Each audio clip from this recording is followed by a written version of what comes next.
ఎందుకంటే సహజంగా మనుషుల్లో ధనం పెరుగుతున్న కొద్దీ మనుషుల్లో గర్వం పెరుగుతుంటుంది. ఇది లోక నానుడి కాదు, అది బైబిల్లో కూడా మనం చూసింది.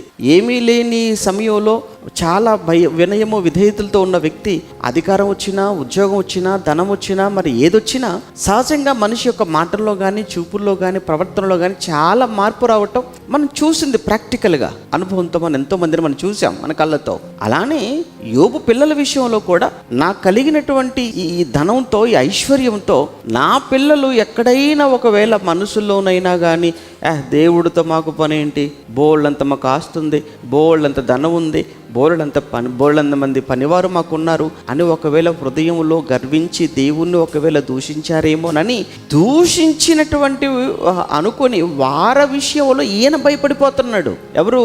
తండ్రి. కారణం కుటుంబ పెద్ద ఆయన, కుటుంబానికి యజమాని. అంటే ఒక కుటుంబ పెద్దగా నాయకుడుగా ఎలా ఉండాలో ఒక యోబును చూస్తే అర్థమవుతుంది అని నేను అంటాను. ఒక కుటుంబ యజమాని అని అంటే కేవలం ఉద్యోగం చేయటమే సరిపోదు. ఒక కుటుంబ యజమాని అంటే ఆ నెలకు అవసరమైనవి ఇంట్లో తెచ్చి పెడితే సరిపోదు. కుటుంబ యజమాని అంటే కుటుంబాన్ని పోషించినంత మాత్రం సరిపోదు.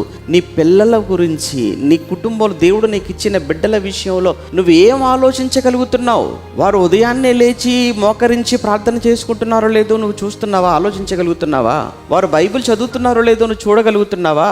వారికి అవసరమైనవి నువ్వు ఇవ్వటమే కాదయ్యా, వారు ఆత్మీయంగా ఎదుగుతున్నారో లేదో కూడా చూడటం అనేది ఒక తల్లిగా, తండ్రిగా అది మీ బాధ్యతని యోబు గుర్తు చేస్తున్నాడు.